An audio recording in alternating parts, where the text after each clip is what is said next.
जय श्री कृष्ण। गुरुर्ब्रह्मा गुरुर्विष्णुः गुरुर्देवो महेश्वरः गुरुः साक्षात् परब्रह्म तस्मै श्री गुरवे नमः। कृष्णाय वासुदेवाय हरये परमात्मने प्रणतक्लेशनाशाय गोविन्दाय नमो नमः। नमामि सद्गुरुं शान्तं सच्चिदानन्दविग्रहं पूर्णब्रह्मपरानन्दम् ईशमानन्दिवल्लभम्।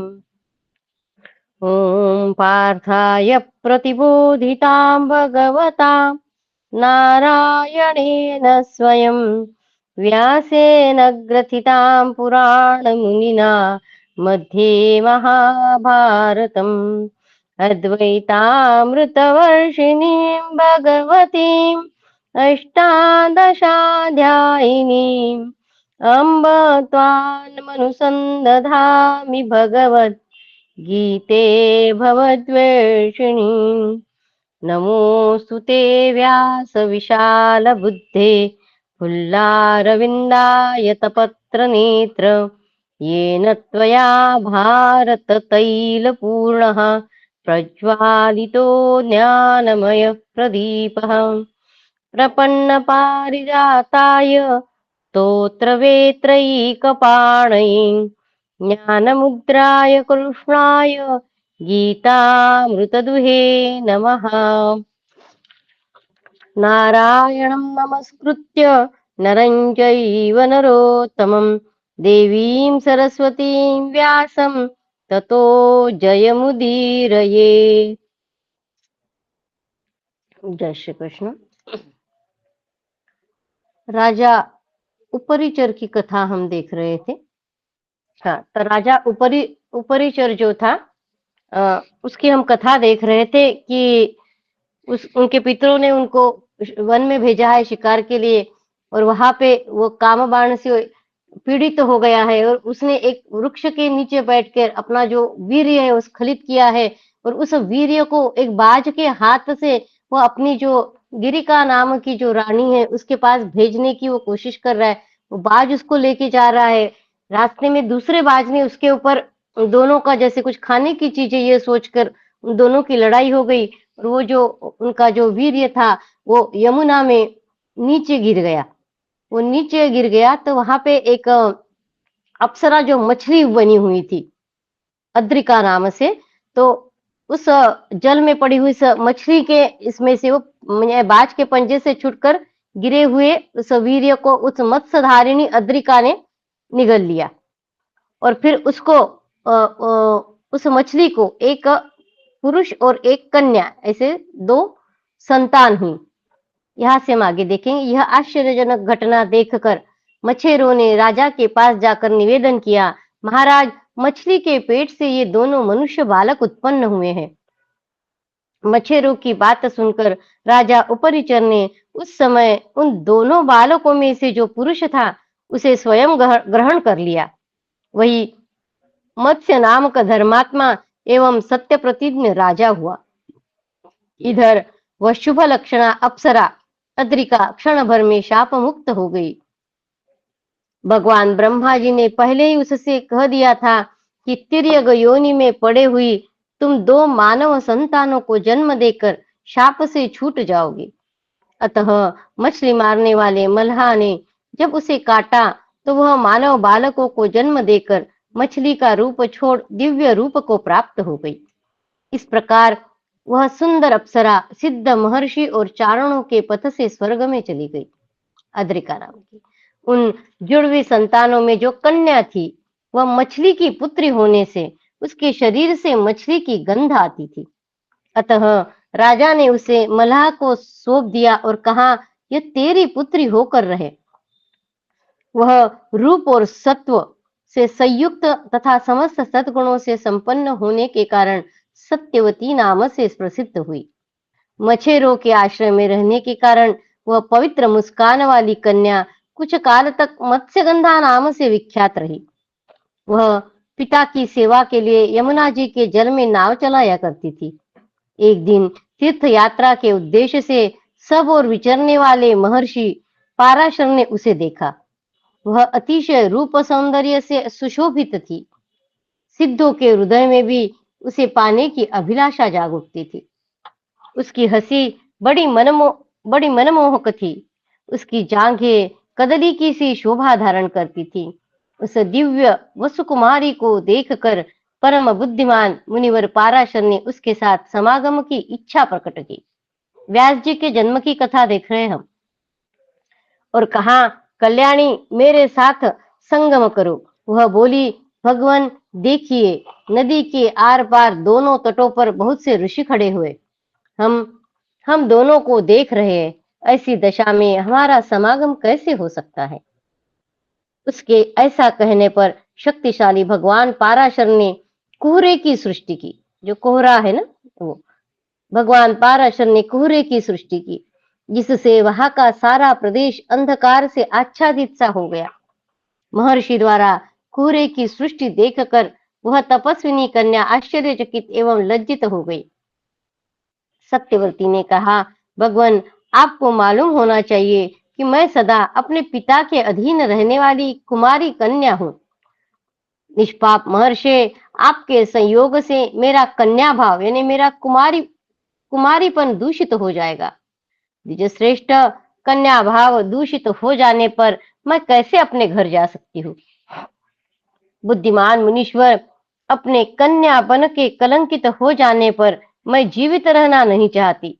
भगवान, इस बात पर भली भांति विचार करके जो उचित जान पड़े वह कीजिए। सत्यवती के ऐसा कहने पर मुनि श्रेष्ठ पाराशर प्रसन्न होकर बोले, भीरु, मेरा प्रिय कार्य करके भी तुम कन्या ही रहोगी। भामिनी, तुम जो चाहो वह मुझसे वर मांग लो। शुचिस्मिते, आज से पहले कभी भी मेरा अनुग्रह व्यर्थ नहीं गया है। महर्षि के ऐसा कहने पर सत्यवती ने अपने शरीर में उत्तम सुगंध होने का वरदान मांगा। उसके शरीर में मछली की सुगंध आती थी, इसलिए उसने उत्तम सुगंध होने का वरदान मांगा। भगवान पाराशर ने इस भूतल पर उसे वह मनोवांछित वर दे दिया।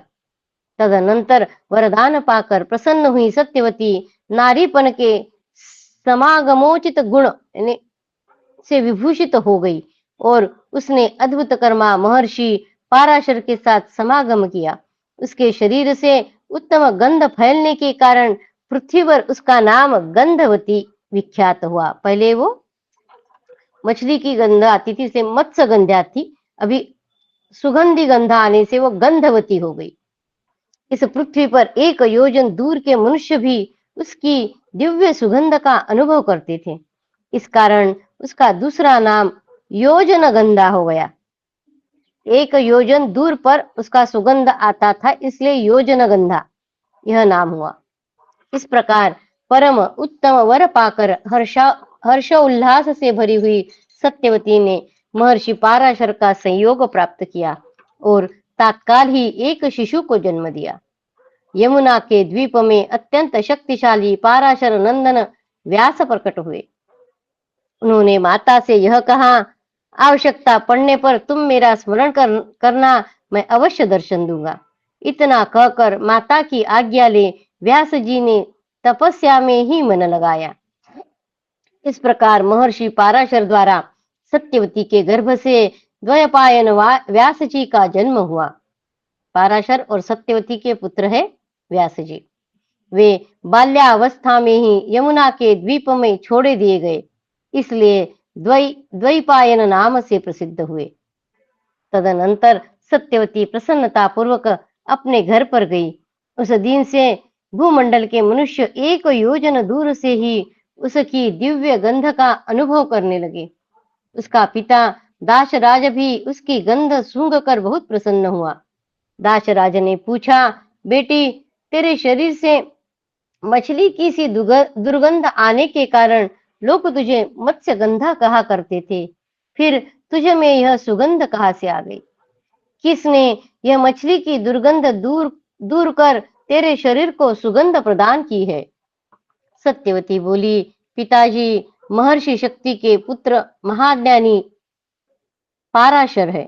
वे यमुना जी की तट पर आए थे।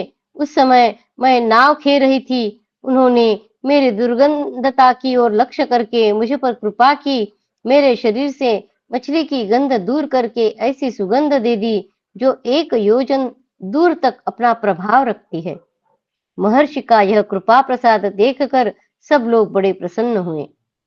विद्वान द्वैपायन जी ने देखा कि प्रत्येक युग में धर्म का एक एक पाद लुप्त होता जा रहा है। प्रत्येक युग में धर्म का एक एक पाद लुप्त होते जा रहा है। मनुष्यों की आयु और शक्ति क्षीण होती चली जा रही है। युग की ऐसी दुरवस्था हो रही है कि यह सब देख सुनकर उन्होंने वेद और ब्राह्मणों पर अनुग्रह करने की इच्छा से वेदों का व्यास यानी विस्तार कर दिया। उन्होंने वेदों का विस्तार किया, इसलिए भी उनका नाम व्यास, ऐसा विस्तार को ही व्यास बोलते हैं। इसलिए वे व्यास नाम से विख्यात हुए। सर्वश्रेष्ठ वरदायक भगवान व्यास ने चारों वेद तथा 5वें वेद महाभारत का अध्ययन, महाभारत को 5वां वेद कहते हैं। सर्वश्रेष्ठ वरदायक भगवान व्यास ने चारों वेदों तथा 5वें वेद महाभारत का अध्ययन सुमंतु, जैमिनी, पैल और अपने पुत्र शुकदेव तथा मुझ वैशंपायन को कराया। फिर उन सब ने पृथक पृथक महाभारत की संहिताएं प्रकाशित की। अमित तेजस्वी शांतनु नंदन भीष्म 8वें वसु के अंश से तथा गंगा जी के गर्भ से उत्पन्न हुए। अमित तेजस्वी शांतनु नंदन भीष्म 8वें वसु के अंश से तथा गंगा जी के गर्भ से उत्पन्न हुए। वे महान पराक्रमी और अत्यंत यशस्वी थे। पूर्व काल की बात है, वेदार्थों के ज्ञाता महान यशस्वी पुरातन मुनि ब्रह्मर्षि भगवान अनिमांडव्य चोर न होते हुए भी चोर के संदेह से शूली पर चढ़ा दिए गए। परलोक में जाने पर उन महायशस्वी महर्षि ने पहले धर्म को बुलाकर इस प्रकार कहा। पूर्व की काल में एक वेदों के ज्ञाता थे, यशस्वी महर्षि जो थे, अनिमांडव्य, ये उन्होंने चोरी नहीं की थी, फिर भी उनको चोरी की सजा के रूप में शूली पर चढ़ा दिया गया था। उनका कोई दोष नहीं था। तो जब वो परलोक में गए तो वहां जाकर उन्होंने धर्म को पूछा कि मुझे क्यों शूली पर चढ़ा गया, मैंने कोई चोरी नहीं की थी। धर्मराज, पहले कभी मैंने बाल्यावस्था के कारण सीक से एक चिड़िए के बच्चे को छेद दिया था, वही एक पाप मुझे याद आ रहा है। अपने दूसरे किसी पाप का मुझे स्मरण नहीं है। ऐसे कहते कि वो जब छोटे थे तो जैसे छोटे बच्चे गांव में आप देखो, एक आध जैसे फूल पाखरू या कुछ भी एक कीड़ा कुछ भी पकड़ के उसको अनायास ही उसको कुछ तो भी टोचेंगे, कुछ तो भी करते हैं खेल खेल में। तो वो कहते कि मैंने कभी कोई ये नहीं किया है, पाप किया नहीं है, पर बाल्यावस्था में मैंने ऐसा किया है, ऐसे मुझे याद आ रहा है। और ये एक ही पाप मुझे याद आ रहा है और दूसरा कोई भी पाप मैंने नहीं किया है, ऐसे वो ऋषि अनिमांडव्य धर्मराज से कह रहे हैं। मैंने अगणित सहस्त्र गुणा तप किया है, फिर उस तप ने मेरे इस छोटे से पाप को क्यों नहीं नष्ट किया। जो एक छोटा सा मैंने पाप किया है बचपन में, बाल्यावस्था में, और उसके बाद मैंने सहस्त्र गुणा तप किया है, तो वो जो मेरा छोटा सा बाल्यावस्था में किया हुआ जो पाप है, वो मेरे ये इतने बड़े तप ने क्यों नहीं नष्ट किया। ब्राह्मण का वध समस्त प्राणियों के वध से बड़ा है। उनको शूली पर चढ़ा ना, इसलिए वो कह रहे कि ब्राह्मण का वध समस्त प्राणियों में वध से बड़ा है। तुमने मुझे शूली पर चढ़ाकर वही पाप किया है। धर्म से वह महर्षि अनिमांडव्य पूछ रहे हैं, इसलिए तुम पापी हो, अतः पृथ्वी पर शूद्र की योनि में तुम्हें जन्म लेना पड़ेगा। अनिमांडव्य के उस शाप से धर्म भी शूद्र की योनि में उत्पन्न हुए। पाप रहित विद्वान विदुर के रूप में धर्मराज का शरीर ही प्रकट हुआ था। ये जो हमने अभी अनिमांडव्य की कथा जो कुछ सुनी हमने, वह विदुर के पूर्व जन्म की कथा है। पूर्व जन्म में उनके साथ ऐसा हुआ था और फिर वो जो धर्म है जिससे वो पूछने गए थे, वो धर्म ही विदुर बन के आए हैं। पापरहित विद्वान विदुर के रूप में धर्मराज का शरीर ही प्रकट हुआ था। उसी समय गल गवल गण से संजय नामक सूत का जन्म हुआ, जो मुनियों के समान ज्ञानी और धर्मात्मा थे। राजा कुंती भोज की कन्या कुंती के गर्भ से सूर्य के अंश से महाबली कर्ण की उत्पत्ति हुई। वह बालक जन्म के साथ ही कवचधारी था। उसका मुख शरीर के साथ ही उत्पन्न हुए कुंडल की प्रभा से प्रकाशित होता था। उन्हीं दोनों विश्व वंदित महायशस्वी भगवान विष्णु जगत के जीवों पर अनुग्रह करने के लिए वसुदेव जी के द्वारा देवकी के गर्भ से प्रकट हुए। वे भगवान आदि अनंत से रहित द्युतिमान संपूर्ण जगत के कर्ता तथा प्रभु है। उन्हीं को अव्यक्त अक्षर अविनाशी ब्रह्म और त्रिगुणमय प्रधान कहते हैं। आत्मा अव्यक्त प्रकृति प्रभव प्रभु पुरुष विश्वकर्मा सत्वगुण से प्राप्त होने के योग्य तथा प्रणवाक्षर भी वे ही है। उन्हीं को अनंत अचल देव हंस नारायण प्रभु धाता अजन्मा अव्यक्त पर अव्यक्त अव्यय कैवल्य निर्गुण विश्वरूप अनादि जन्म रहित और अविकारी कहा गया। उस भगवान को ही क्या क्या नाम से बोला गया है वह बता रहे कि आत्मा अव्यय प्रकृति प्रभव प्रभु पुरुष विश्वकर्मा सत्वगुण से प्राप्त होने के योग्य तथा प्रणवाक्षर भी वे ही है। उन्हीं को अनंत अचल देव हंस नारायण प्रभु धाता अजन्मा अव्यक्त पर अव्यय कैवल्य निर्गुण विश्वरूप अनादि जन्म रहित और अविकारी कहा गया है। वे सर्वव्यापी परम पुरुष परमात्मा सबके कर्ता और संपूर्ण भूतों के पितामह हैं। उन्होंने ही धर्म के वृद्धि के लिए अंधक और वृष्णिकुल में बलराम और श्री कृष्ण के रूप में अवतार लिया था। वे दोनों भाई संपूर्ण अस्त्र शस्त्रों के ज्ञाता महापराक्रमी और समस्त शास्त्रों के ज्ञान में परम प्रवीण थे। सत्यक से सात्यकी और रुदिक से कृतवर्मा का जन्म हुआ था। वे दोनों अस्त्र विद्या में अत्यंत निपुण और भगवान श्री कृष्ण के अनुगामी थे। सात्यकी और कृतवर्मा एक समय उग्र तपस्वी महर्षि भरद्वाज का वीर्य किसी द्रोणी पर्वत की गुफा में स्खलित होकर धीरे धीरे पुष्ट होने लगा। उसी से द्रोण का जन्म हुआ। किसी समय गौतम गोत्रीय शरद्वान का वीर्य सरकंडे के समूह पर गिरा और दो भागों में बट गया। उसी से एक कन्या और एक पुत्र का जन्म हुआ। कन्या का नाम कृपी था, जो अश्वत्थामा की जननी हुई कृपी, और पुत्र महाबली कृप के नाम से विख्यात हुआ कृपाचार्य। तदनंतर द्रोणाचार्य से महाबली अश्वत्थामा का जन्म हुआ।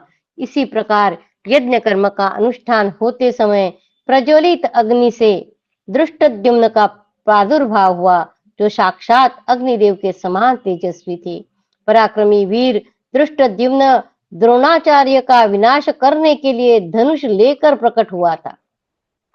दृष्टद्युम्न द्रोणाचार्य का विनाश करने के लिए धनुष लेकर ही अग्नि से प्रकट हुए थे।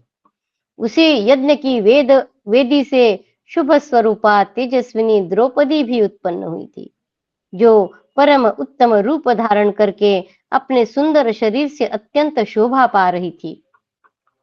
प्रह्लाद का शिष्य नग्नजीत राजा सुबल के रूप में प्रकट हुआ। देवताओं के कोप से उसकी संतति यानी शकुनी धर्म का नाश करने वाली हुई। गांधार राज सुबल का पुत्र शकुनी एवं सौबल नाम से विख्यात हुआ। शकुनी का ही नाम सौबल भी है। गांधार राज सुबल का पुत्र शकुनी एवं सौबल नाम से विख्यात हुआ तथा उनकी पुत्री गांधारी दुर्योधन की माता थी। वे दोनों भाई बहन अर्थशास्त्र के ज्ञान में निपुण थे। राजा विचित्र वीर्य की क्षेत्रभूता अंबिका और अंबालिका के गर्भ से विचित्र वीर्य की क्षेत्रभूता अंबिका और अंबालिका के गर्भ से कृष्ण द्वैपायन व्यास द्वारा राजा धृतराष्ट्र और महाबली पांडु का जन्म हुआ। व्यास द्वारा धृतराष्ट्र और पांडु का जन्म हुआ अंबिका और अंबालिका के गर्भ से। द्वैपायन व्यास से ही शूद्र जाति के स्त्री के गर्भ से विदुर जी का जन्म हुआ। वे धर्म और अर्थ के ज्ञान में निपुण, बुद्धिमान, मेधावी और निष्पाप थे। पांडु से 2 स्त्रियों के द्वारा पृथक पृथक 5 पुत्र उत्पन्न हुए, जो सब के सब देवताओं के समान थे। उन सब में बड़े युधिष्ठिर थे। वे उत्तम गुणों में भी सबसे बढ़ चढ़ कर थे। युधिष्ठिर धर्म से, भीमसेन वायु देवता से, संपूर्ण शस्त्रधारियों में श्रेष्ठ श्रीमान अर्जुन इंद्रदेव से तथा सुंदर रूप वाले नकुल और सहदेव अश्विनी कुमार से उत्पन्न हुए थे। वे जुड़वे पैदा हुए थे। नकुल और सहदेव सदा गुरुजनों की सेवा में तत्पर रहते थे। परम बुद्धिमान राजा धृतराष्ट्र के दुर्योधन आदि 100 पुत्र हुए। इनके अतिरिक्त युयुत्सु भी उन्हीं का पुत्र था। वह वैश्य जातीय माता से उत्पन्न होने के कारण करण कहलाता था। करण यानी क्या लिखा है वो देखते हैं। वैश्य माता और क्षत्रिय पिता से उत्पन्न पुत्र को करण कहते हैं। माता वैश्य है और पिता क्षत्रिय है, तो वो जो पुत्र होगा उसे करण कहते हैं। तो ये युयुत्सु जो है धृतराष्ट्र का पुत्र, ये उस वैश्य जाति की माता से उत्पन्न होगा। इस धर्मशास्त्रीय वचन के अनुसार युयुत्सु की करण संज्ञा बताई गई है। भरतवंशी जन्मेजय धृतराष्ट्र के संबोधन है। धृतराष्ट्र के पुत्रों में दुर्योधन, दुशासन, दुस्सह, दुर्मर्शन, विकर्ण, चित्रसेन, विविशंति, जय, सत्यव्रत, पुरुमित्र तथा वैश्यापुत्र लिखा है। वैश्यापुत्र युयुत्सु ये 11 महारथी थे। अर्जुन द्वारा सुभद्रा के गर्भ से अभिमन्यु का जन्म हुआ। वह महात्मा पांडु का पौत्र और भगवान श्री कृष्ण का भांजा था। पांडवों द्वारा द्रौपदी के गर्भ से 5 पुत्र उत्पन्न हुए थे, जो बड़े ही सुंदर और सब शास्त्रों में निपुण थे। युधिष्ठिर से प्रतिविंध्य, भीमसेन से श्रुतसोम, अर्जुन से श्रुतकीर्ति, नकुल से शतानिक तथा सहदेव से प्रतापी श्रुतसेन का जन्म हुआ था। ये 5 पांडवों के 5 पुत्रों के नाम हैं। प्रतिविंध्य, श्रुतसोम, श्रुतकीर्ति, शतानिक और श्रुतसेन। भीमसेन के द्वारा हिडिंबा से वन में घटोत्कच नामक पुत्र उत्पन्न हुआ। राजा द्रुपद से शिखंडी नाम की एक कन्या हुई, जो आगे चलकर पुत्र रूप में परिणित हो गई। स्थूनाकर्ण नामक यक्ष ने उसका प्रिय करने की इच्छा से उसे पुरुष बना दिया था। कौरवों के उस महासमर में युद्ध करने के लिए राजाओं के कई लाख योद्धा आए थे। 10,000 वर्षों तक गिनती की जाए तो भी उन असंख्य योद्धाओं के नाम पूर्णतः नहीं बताए जा सकते।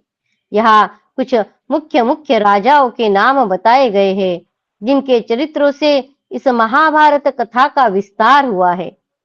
इति श्री महाभारते आदि पर्वाणि अंशावतरण पर्वाणि व्यास उत्पत्तौ 63तमोऽध्यायः। कृष्णाय वासुदेवाय हरये परमात्मने प्रणतक्लेशनाशाय गोविन्दाय नमो नमः। ओम नमो भगवते वासुदेवाय। ओम नमो भगवते वासुदेवाय। अथ 64तमोऽध्यायः। ब्राह्मणों द्वारा क्षत्रिय वंश की उत्पत्ति और वृद्धि तथा उस समय के धार्मिक राज्य का वर्णन, असुरों का जन्म और उनके भार से पीड़ित पृथ्वी का ब्रह्मा जी के शरण में जाना तथा ब्रह्मा जी का देवताओं को अपने अंश से पृथ्वी पर जन्म लेने का आदेश। जन्मेजय बोले, ब्राह्मण, आपने जहाँ जिन राजाओं के नाम बताए हैं और जिन दूसरे नरेशों के नाम यहाँ नहीं लिए हैं, उन सब सहस्त्रों राजाओं का मैं भली भांति परिचय सुनना चाहता हूँ। वे देवतुल्य महारथी इस पृथ्वी पर जिस उद्देश्य के सिद्धि के लिए उत्पन्न हुए थे, उसका यथावत वर्णन कीजिए। वैशंपायन जी कहते हैं, राजन, यह देवताओं का रहस्य है, ऐसा मैंने सुन रखा है। स्वयंभू ब्रह्मा जी को नमस्कार करके आज उसी रहस्य को तुमसे वर्णन करूंगा। पूर्व काल में जमदग्नि नंदन परशुराम ने 21 बार पृथ्वी को क्षत्रिय रहित करके उत्तम पर्वत महेंद्र पर तपस्या की थी। उस समय जब भृगुनंदन ने इस लोक को क्षत्रिय शून्य कर दिया था, क्षत्रिय नारियों ने पुत्र की अभिलाषा से ब्राह्मणों की शरण ग्रहण करी। परशुराम जी ने पृथ्वी को निक्षत्रिय कर दिया था, क्षत्रिय नहीं थी, तो उन क्षत्रियों की जो नारियां है, उन्होंने पुत्र की अभिलाषा से ब्राह्मणों की शरण ली। नररत्न वे कठोर व्रतधारी ब्राह्मण केवल ऋतुकाल में ही उनके साथ मिलते थे, न तो कामवश और न बिना ऋतुकाल के ही। राजन, उन सहस्त्रों क्षत्राणियों ने ब्राह्मणों से गर्भ धारण किया और पुनः क्षत्रिय कुल की वृद्धि के लिए अत्यंत बलशाली क्षत्रिय कुमार तथा कुमारियों को जन्म दिया। इस प्रकार तपस्वी ब्राह्मणों द्वारा क्षत्राणियों के गर्भ से धर्म पूर्वक क्षत्रिय संतान की उत्पत्ति और वृद्धि हुई। वे सब संतानें दीर्घ आयु होती थी। तदनंतर जगत में पुनः ब्राह्मण प्रधान चारों वर्ण प्रतिष्ठित हुए। उस समय सब लोग ऋतुकाल में ही पत्नी समागम करते थे, केवल कामनावश या ऋतुकाल के बिना नहीं करते थे। इसी प्रकार पशु पक्षी आदि की योनि में पड़े हुए जीव भी ऋतुकाल में ही अपने स्त्री से संयोग करते थे। भरत श्रेष्ठ, उस समय धर्म का आश्रय लेने से सब लोग सहस्त्र एवं शत वर्षों तक जीवित रहते थे और उत्तरोत्तर उन्नति करते थे। उस समय की प्रजा धर्म एवं व्रत के पालन में तत्पर रहती थी, अतः सभी लोग रोग तथा मानसिक चिंताओं से मुक्त रहते थे। गजराज के समान गमन करने वाले राजा जन्मेजय तदनंतर धीरे धीरे समुद्र से घिरी हुई पर्वत वन नगरों सहित इस संपूर्ण पृथ्वी पर पुनः क्षत्रिय जाति का ही अधिकार हो गया। जब पुनः क्षत्रिय शासक धर्म पूर्वक इस पृथ्वी का पालन करने लगे, तब ब्राह्मण आदि वर्णों को बड़ी प्रसन्नता प्राप्त हुई। उन दिनों राजा लोग काम और क्रोध जनित दोषों को दूर करके दंडनीय अपराधियों को धर्मानुसार दंड देते और पृथ्वी का पालन करते थे। इस तरह धर्मपरायण क्षत्रियों के शासन में सारा देश काल अत्यंत रुचिकर प्रतीत होने लगा। उस समय सहस्त्र नेत्रों वाले देवराज इंद्र समय पर वर्षा करके प्रजाओं का पालन करते थे। राजन, उन दिनों कोई भी बाल्यावस्था में नहीं मरता था। कोई भी पुरुष युवा अवस्था प्राप्त हुए बिना स्त्री सुख का अनुभव नहीं करता था। कोई भी पुरुष युवा अवस्था प्राप्त हुए बिना स्त्री सुख का अनुभव नहीं करता था। भरत श्रेष्ठ, ऐसी व्यवस्था हो जाने से समुद्र पर्यंत यह सारी पृथ्वी दीर्घ काल तक जीवित रहने वाली प्रजाओं से भर गई।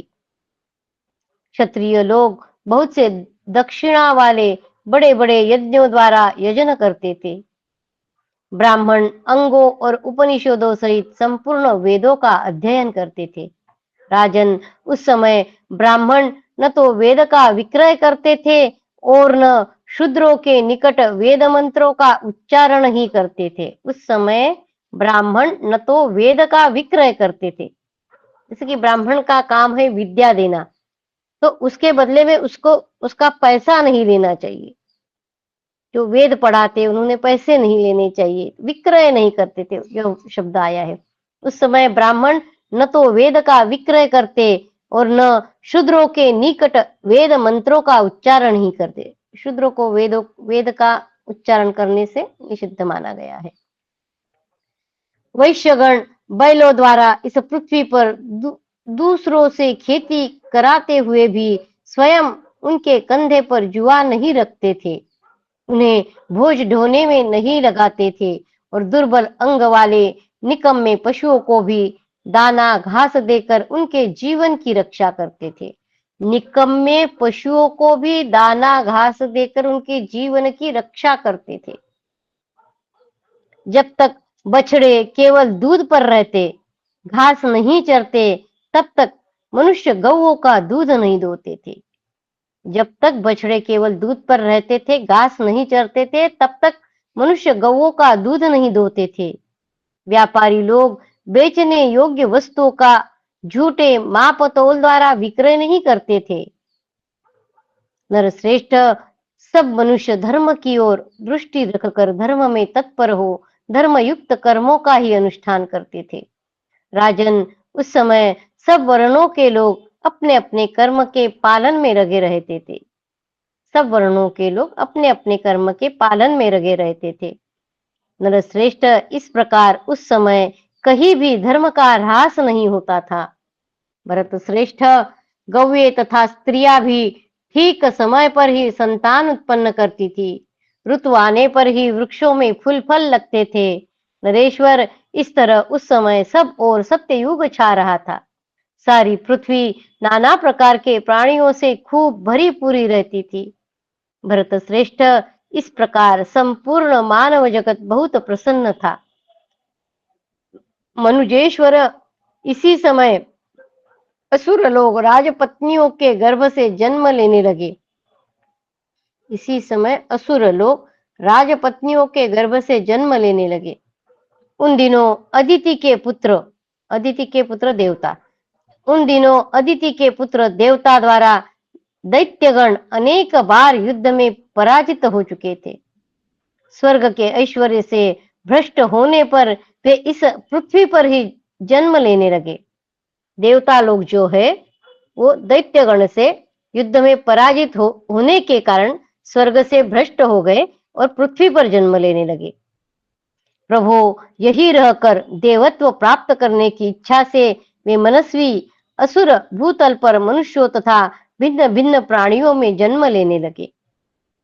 राजेंद्र, गौओं, घोड़ों, गधों, ऊंटों, भैंसों, कच्चे मांस खाने वाले पशुओं, हाथियों और मृगों की योनियों में भी यह असुरों ने जन्म लिया और अभी तक वे जन्म धारण करते जा रहे थे। उस सब से यह पृथ्वी इस प्रकार भर गई कि अपने आप को भी धारण करने में समर्थ न हो सकी। स्वर्ग से इस लोक में गिरे हुए तथा राजाओं के रूप में उत्पन्न हुए कितने ही दैत्य और दानव अत्यंत मद से उन्मत्त हो रहे थे। वे पराक्रमी होने के साथ ही अहंकारी भी थे। अनेक प्रकार के रूप धारण कर अपने शत्रुओं का मान मर्दन करते हुए समुद्र पर्यंत सारी पृथ्वी पर विचरते रहते थे। वे ब्राह्मणों, क्षत्रियों, वैश्यों तथा शूद्रों को भी सताया करते थे। असुर अन्यान्य जीवों को भी अपने बल और पराक्रम से पीड़ा देते थे।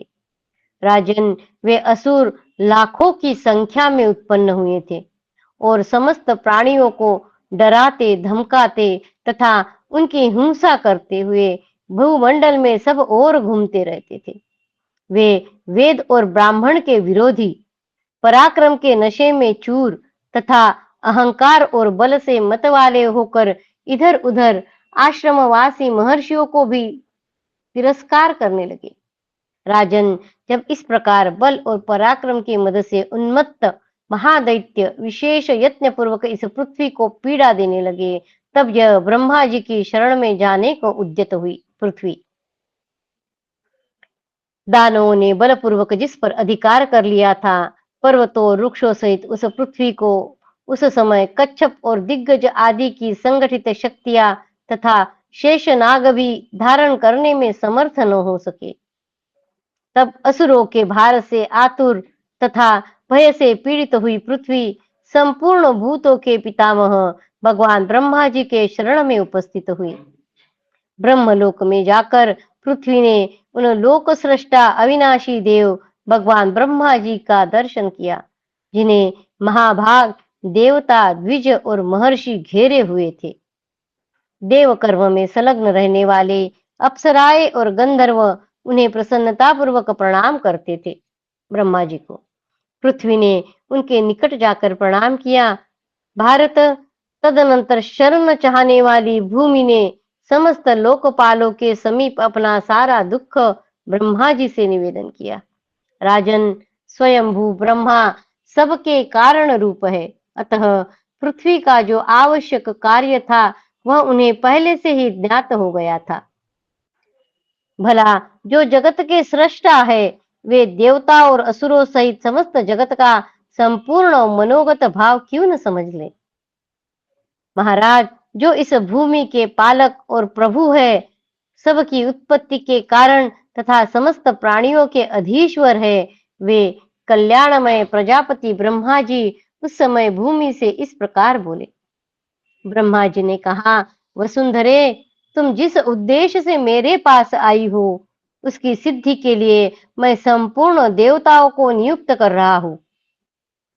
वैशंपायन जी कहते हैं, राजन, संपूर्ण भूतों की सृष्टि करने वाले भगवान ब्रह्मा जी ने ऐसा कहकर उस समय पृथ्वी को तो विदा कर दिया और समस्त देवताओं को यह आदेश दिया, देवताओं, तुम इस पृथ्वी का भार उतारने के लिए अपने अपने अंश से पृथ्वी के विभिन्न भागों में पृथक पृथक जन्म ग्रहण करो। वहां असुरों से विरोध करके अभिष्ट उद्देश्य की सिद्धि करनी होगी। इस प्रकार भगवान ब्रह्मा ने संपूर्ण गंधर्वों और अप्सराओं को भी बुलाकर यह अर्थ साधक वचन कहा। ब्रह्मा जी बोले, तुम सब लोग अपने अपने अंश से मनुष्यों में इच्छा अनुसार जन्म ग्रहण करो। तदनंतर इंद्र आदि सब देवताओं ने देवगुरु ब्रह्मा जी की सत्य, अर्थ साधक और हितकर बात सुनकर उस समय उसे शिरोधार्य कर लिया।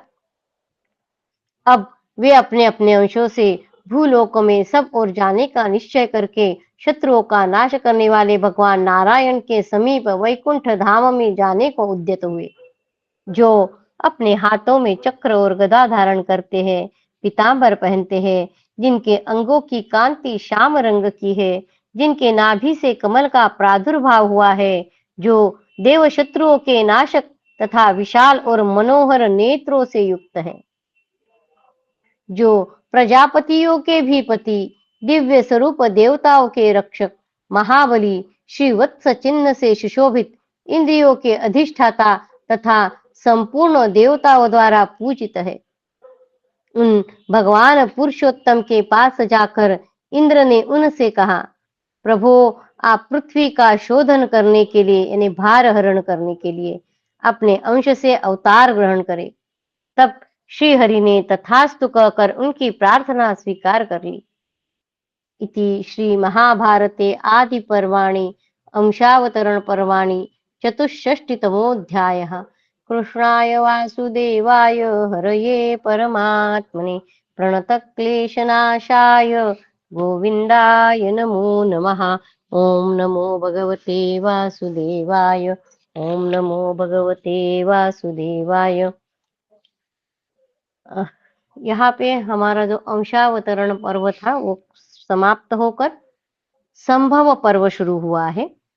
अतः पंचषष्टितमोऽध्यायः संभव पर्व। मरीचि आदि महर्षियों तथा अदिति आदि दक्ष कन्याओं के वंश का विवरण। वैशंपायन जी कहते हैं, राजन, देवताओं सहित इंद्र ने भगवान विष्णु के साथ स्वर्ग एवं वैकुंठ से पृथ्वी पर अंशतः अवतार ग्रहण करने के संबंध में कुछ सलाह की। तत्पश्चात सभी देवताओं को तदनुसार कार्य करने के लिए आदेश देकर वे भगवान नारायण के निवास स्थान वैकुंठ धाम से पुनः चले आए। तब देवता लोग संपूर्ण लोकों के हित तथा राक्षसों के विनाश के लिए स्वर्ग से पृथ्वी पर आकर क्रमशः अवतीर्ण होने लगे। उपश्रेष्ठ वे देवगण अपनी इच्छा के अनुसार ब्रह्मर्षियों अथवा राजर्षियों के वंश में उत्पन्न हुए। वे दानव, राक्षस, दुष्ट गंधर्व, सर्प, तथा अन्यान्य मनुष्य भक्षी जीवों को बारंबार संहार करने लगे। भरत श्रेष्ठ वे बचपन में भी इतने बलवान थे कि दानव, राक्षस, गंधर्व तथा सर्प उनका बाल बांका तक नहीं कर पाते थे। वो देवता जिन्होंने पृथ्वी पर अंश रूप से अवतार लिया। देवता, गंधर्व जो भी थे, अप्सराएं, उन्होंने जन्मेजय बोले, भगवान मैं देवता, दानव समुदाय, गंधर्व, अप्सरा, मनुष्य, यक्ष, राक्षस तथा संपूर्ण प्राणियों की उत्पत्ति यथार्थ रूप से सुनना चाहता हूँ। आप कृपा करके आरंभ से ही इन सब की उत्पत्ति का यथावत वर्णन कीजिए। वैशंपायन जी ने कहा, अच्छा, मैं स्वयंभू भगवान ब्रह्मा एवं नारायण को नमस्कार करके तुमसे देवता आदि संपूर्ण लोगों की उत्पत्ति और नाश का यथावत वर्णन करता हूँ। ब्रह्मा जी के मानस पुत्र 6 महर्षि विख्यात है। ब्रह्मा जी के 6 पुत्रों के नाम बता रहे, मरीचि, अत्रि, अंगिरा, पुलस्त्य, पुलह और क्रतु। ये ब्रह्मा जी के 6 मानस पुत्र है। मरीचि, अत्रि, अंगिरा, पुलस्त्य, पुलह और क्रतु। मरीचि के पुत्र थे कश्यप, और कश्यप से ही ये समस्त प्रजाएं उत्पन्न हुई हैं। ब्रह्मा जी के एक पुत्र दक्ष भी है। प्रजापति दक्ष के परम सौभाग्यशालिनी 13 कन्या थी। वह 6 पुत्रों के बावजूद और एक पुत्र बताया है दक्ष, और उस दक्ष को 13 कन्याएं हैं। नरश्रेष्ठ उनके नाम है, उन 13 कन्या जो है उनके नाम है। ब्रह्मा जी के एक पुत्र दक्ष है, दक्ष की 13 कन्याएं। उनके नाम है अदिति, दीप्ति, दनु, काला, दनायु, सिंहिका, क्रोधा, प्राधा, विश्वा, विनता, कपिला, मुनि और कद्रु। ये जो हमने देखा ना, सर्पों की माता कद्रु और गरुड़ की माता विनता, ये भी दक्ष की ही कन्याएं हैं। ये सभी दक्ष की कन्याएं हैं। इनके बल पराक्रम संपन्न पुत्र पौत्रों की संख्या अनंत है। अदिति के पुत्र 12 आदित्य हुए, जो लोकेश्वर है। भरतवंशी नरेश उन सब के नाम तुम्हें बता रहा हूं। अदिति के पुत्र 12 आदित्य हुए, जो लोकेश्वर है। उन सब के नाम तुम्हें बता रहा हूं। धाता, मित्र, अर्यमा, इंद्र, वरुण, अंश, भग, विवस्वान, पूषा, 10वें सविता, 11वें त्वष्टा और 12वें विष्णु कहे जाते हैं। इन सब आदित्यों में विष्णु छोटे हैं, किंतु गुणों में वे सबसे बढ़कर हैं। दीति का एक पुत्र हिरण्यकशिपु अपने नाम से विख्यात हुआ। उस महामना दैत्य के 5 पुत्र थे हिरण्यकशिपु के। उन पांचों में प्रथम का नाम प्रह्लाद, उससे छोटे का संव्रात और तीसरे का नाम अनुराग, चौथे शिबी और 5वें बाष्कल। प्रह्लाद, संव्रात, अनुराग, शिबी और बाष्कल, ये हिरण्यकशिपु के 5 पुत्र। भारत प्रह्लाद के 3 पुत्र हुए, जो सर्वत्र विख्यात है। उनके नाम है विरोचन, कुंभ और निकुंभ। विरोचन के एक ही पुत्र हुआ, जो महाप्रतापी बलि के नाम से प्रसिद्ध हुआ। हिरण्यकशिपु का पुत्र है प्रह्लाद, प्रह्लाद का पुत्र है विरोचन, और विरोचन के पुत्र जो है वो बलि है। बलि वामन अवतार में जो बलि जी है वो। बलि विश्वविख्यात पुत्र बाण नामक महान असुर है, जिसे सब लोग भगवान शंकर के पार्षद श्रीमान महाकाल के नाम से जानते हैं। दनु के 34 पुत्र हुए, जो सर्वत्र विख्यात है। उनमें से महायशस्वी राजा विप्रचिति सबसे बड़ा था। उसके बाद शंबर, नमुचि, पुलोमा, असिलोमा, केशी, दुर्जय, अयशिरा, अश्वशिरा, पराक्रमी अश्वशंकु, गगनमूर्धा, वेगवान, केतुमान, स्वरभानु, अश्व, अश्वपति, वृषपर्वा, अजक, अश्वग्रीव, सूक्ष्म, महाबली, तुहुंड, इषुपाद, एकचक्र, विरूपाक्ष, हर, अहर, निचंद्र, निकुंभ, कुपट, कपट, शरभ, शलभ, सूर्य और चंद्रमा। ये दनु के वंश में विख्यात दानव बताए गए हैं।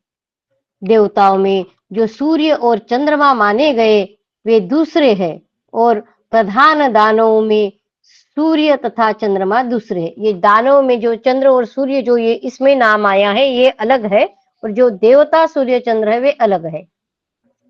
महाराज, ये विख्यात दानव वंश कहे गए हैं जो बड़े धैर्यवान और महाबलवान हुए हैं। दनु के पुत्रों में नामांकित दानवों के 10 कुल प्रसिद्ध बहुत प्रसिद्ध है।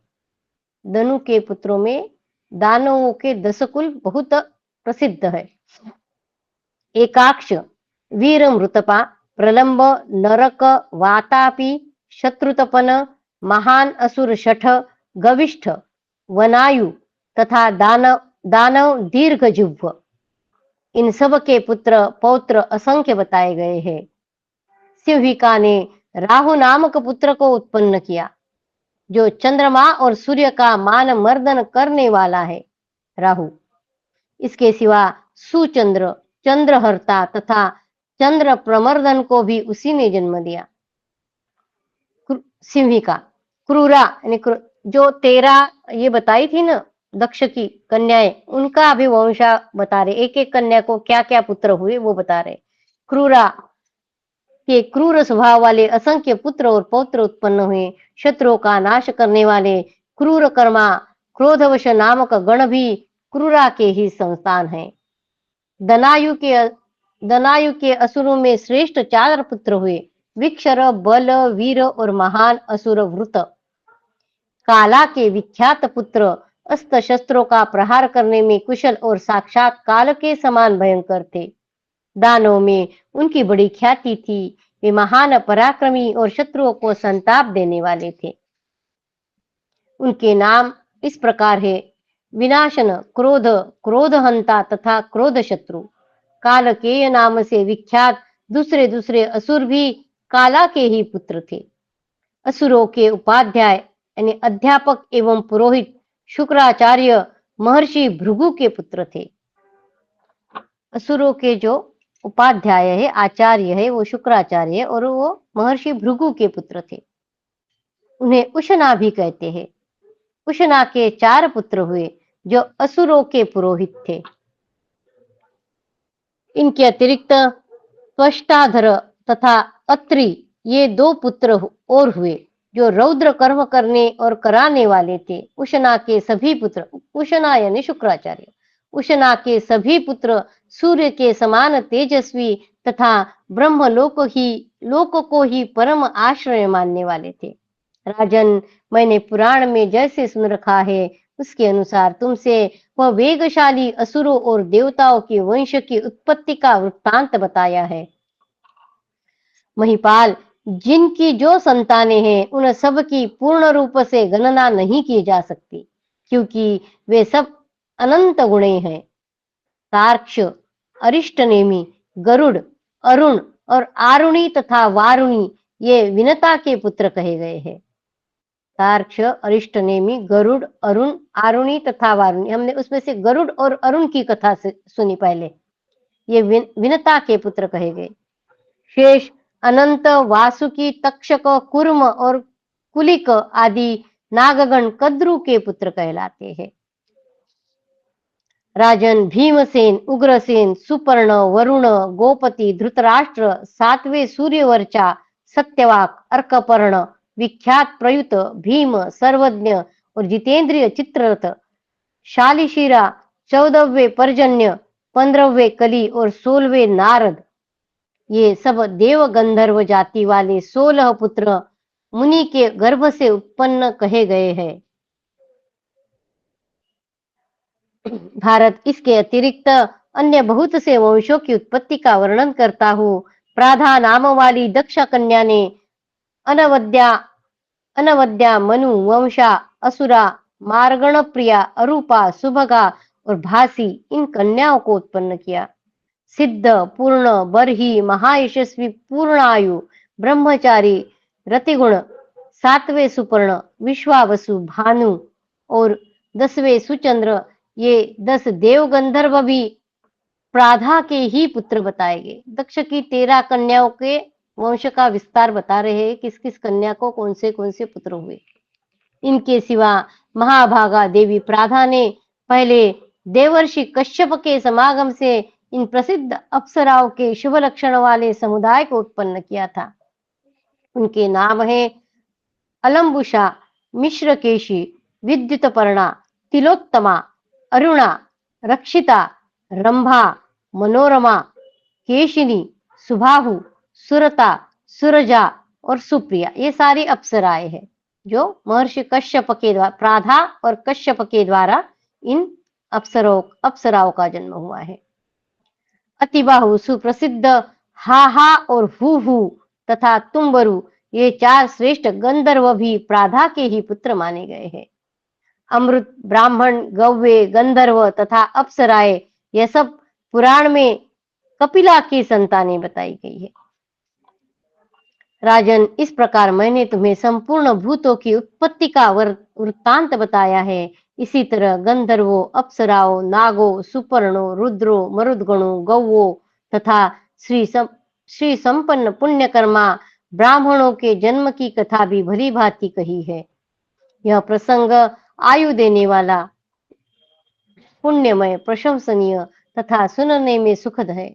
मनुष्य को चाहिए कि वह दोष दृष्टि न रखकर सदा इसे सुने और सुनावे। जो ब्राह्मण और देवताओं के समीप महात्माओं की इस वंशावली का नियम पूर्वक पाठ करता है, वह प्रचुर संतान, संपत्ति और यश प्राप्त करता है तथा मृत्यु के पश्चात उत्तम गति पाता है।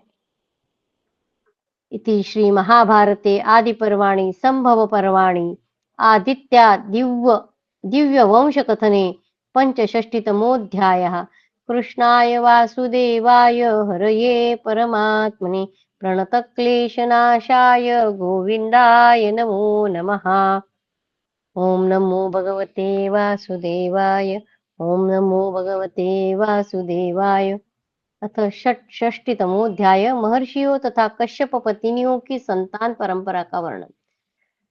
वैशंपायन उवाच। वैशंपायन जी कहते हैं, राजन, ब्रह्मा के मानस पुत्र 6 महर्षियों के नाम तुम्हें ज्ञात हो चुके। उनके 7वें पुत्र थे स्थानु। स्थानु के परम तेजस्वी 11 पुत्र विख्यात थे। ब्रह्मा जी के 6 पुत्र वो बताए, फिर 7वें और एक दक्ष बताए, अभी एक स्थानु नाम के बता रहे। उनके 11 पुत्र विख्यात है। मृगव्याध, सर्प, महायशस्वी, निरुति, अजय कपाद, बुध्य, शत्रु संतापन, पिनाकी, दहन, ईश्वर, परम कांतिमान, कपाली, स्थानु और भगवान भव, ये 11 रुद्र माने गए। रुद्रों के नाम है। मरीचि, अंगिरा, अत्रि, पुलस्त, पुलह और क्रतु, ये ब्रह्मा जी के 6 पुत्र बड़े शक्तिशाली महर्षि थे। अभी इन 6 जो पुत्र है ब्रह्मा जी के, उनकी वंशावली। अंगिरा के 3 पुत्र हुए जो लोक में सर्वत्र विख्यात है। उनके नाम है बृहस्पति, उत्थय और संवर्त। ये तीनों ही उत्तम व्रत धारण करने वाले हैं।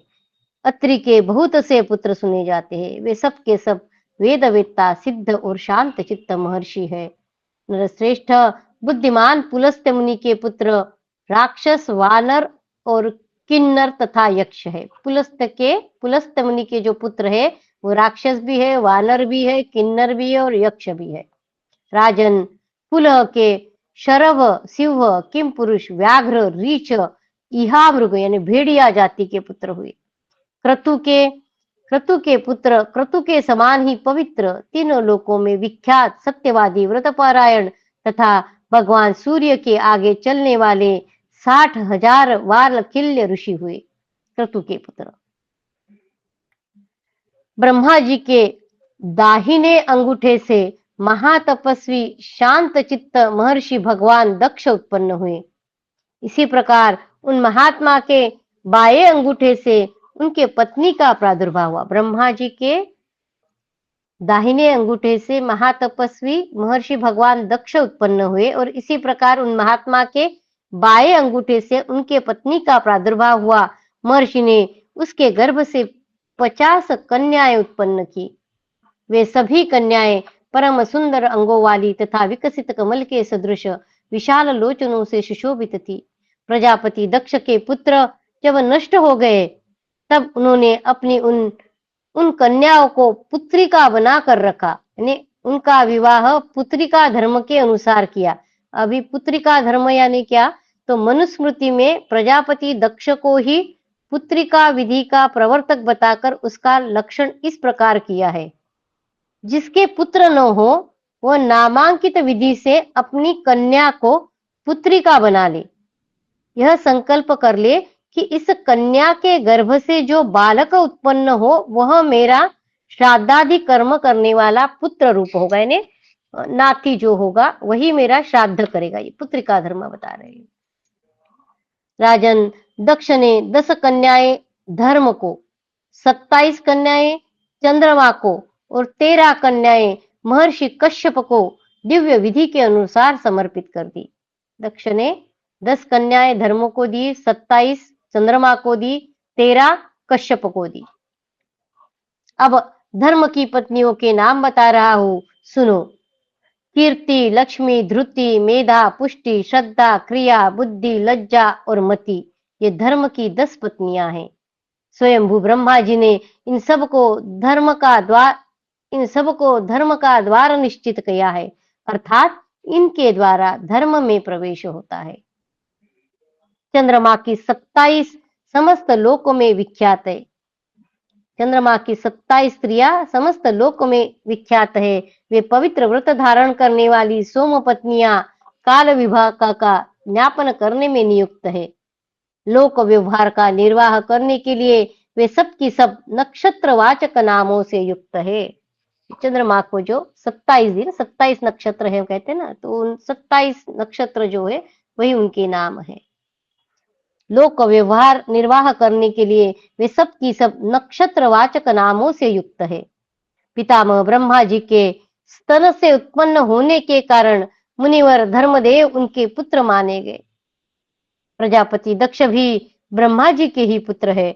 दक्ष की कन्याओं के गर्भ से धर्म के 8 पुत्र उत्पन्न हुए, जिन्हें वसुगण कहते हैं। अब मैं वसुओं का विस्तार पूर्वक परिचय देता हूँ। धर, ध्रुव, सोम, अह, अनिल, अनल, प्रत्युष और प्रभास, ये 8 वसु कहे गए। वसुओं का नाम है ध्रुव, सोम, अह, अनिल, अनल, प्रत्युष और प्रभास, ये 8 वसु कहे गए। धर और ब्रह्मवेत्ता ध्रुव धूम्रा के पुत्र है। चंद्रमा मनस्विनी और अनिल श्वासा के पुत्र है। अह रता के और अनल शांडिल्य की पुत्र है, तथा प्रत्युष और प्रभास ये दोनों प्रभाता के पुत्र बताए गए हैं। धर के 2 पुत्र हुए, द्रविण और हुत हव्यवह। सब लोगों को अपना ग्रास बनाने वाले भगवान काल ध्रुव के पुत्र है। सोम के मनोहरा नामक स्त्री के गर्भ से प्रथम तो वर्चा नामक पुत्र हुआ, जिससे लोग वर्चस्वी यानी तेज, कांति और पराक्रम से संपन्न यानी वर्चस्वी होते हैं। फिर शिशिर, प्राण तथा रमण नामक पुत्र उत्पन्न हुए। अह के 4 पुत्र हुए, ज्योति, शम, शांत तथा मुनि। अनल के पुत्र श्रीमान कुमार स्कंद हुए, जिनका जन्म काल में सरकंडों के वन में निवास था। शाख, विशाख और नैगमेय ये तीनों कुमार के छोटे भाई हैं। नैगमेय ये तीनों नाम कुमार कार्तिकेय के हैं। शाख, विशाख और नैगमेय, ये यहाँ पे एक बिंदु दिया है, ये तीनों नाम कुमार कार्तिकेय के हैं। इन्हीं के मत में कुमार कार्तिकेय के पुत्रों की संज्ञा शाखा, विशाख और नैगमेय है। कल्प भेद से सभी ठीक हो सकते हैं। कृत्तिकाओं को माता रूप में स्वीकार कर लेने के कारण कुमार का दूसरा नाम कार्तिकेय है। अनिल की भार्या का नाम शिवा है, उसके 2 पुत्र है, मनोजव तथा अविज्ञातगति।